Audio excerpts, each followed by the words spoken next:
Sylvia here, and today I have a video on how I edit my Instagram photos. So I get asked about this pretty often, like what apps I use, how I keep my theme consistent, etc. So let me first introduce you to my Instagram feed. This is kind of what it looks like. Here's like a better section.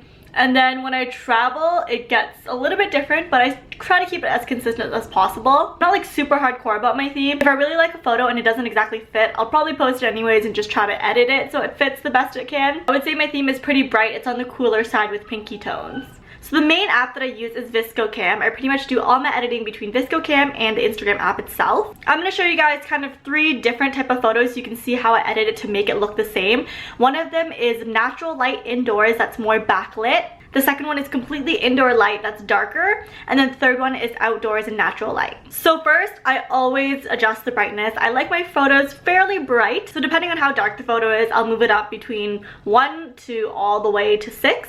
Next, I go into the filters and I use the HB1 filter. If you are downloading VSCO Cam for the first time, you're actually going to need to go into the shop and download this pack because it is an extension pack. I usually move this between 4 to 7 depending on the photo. And then I go ahead and adjust the tint. I like my photos a little bit more pink, so I move it usually 2 to 3 pink. Afterwards, I play around with the temperature. If it looks a little bit too blue, I'll add a little bit of warmth.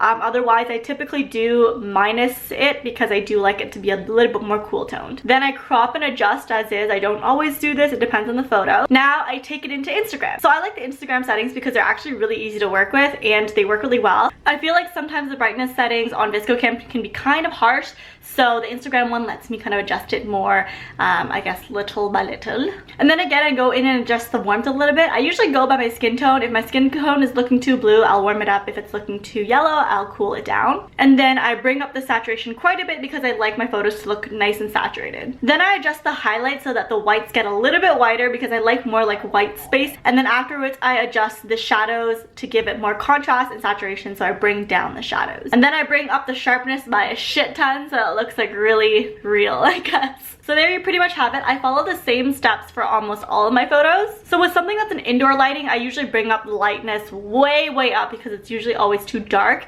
And I do that on the VSCO app along with in Instagram as well, because the Instagram one, like I said, it kind of brings lightness more to the bright part of the pictures and not like an all over cast, kind of like VSCO Cam does. This one is a little bit trickier because I find that with indoor lighting, your skin always looks like some weird ass color. So what I sometimes will do is go into the skin tone setting on VSCO Cam and adjust my skin tone via that instead. Usually outdoor photos are very well lit, but in this case, because there is the backlight, I will pull it up to make it brighter. Outdoor photos, I don't usually use the HB1 filter too strongly. It usually sits around like at a 4 or 5 because I find that it kind of makes the situation look really fake if I put too much of it on. Usually with outdoor photos, I don't need to adjust the color too much, but I do like to add a little bit more pink, make it a little bit more cool, and bring up the saturation and the contrast, because I feel like with outdoor photos, sometimes you get this like bright cast over it. I really like the contrast look, so I will bring up the highlights and bring down the shadows or just add more contrast and saturation. Then you guys will see that everything kind of looks cohesive. I try to make it look as cohesive as possible,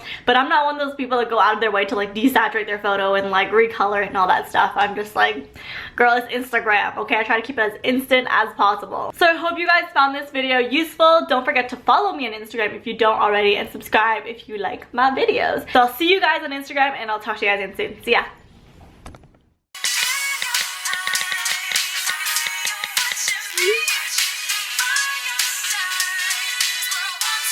I want to be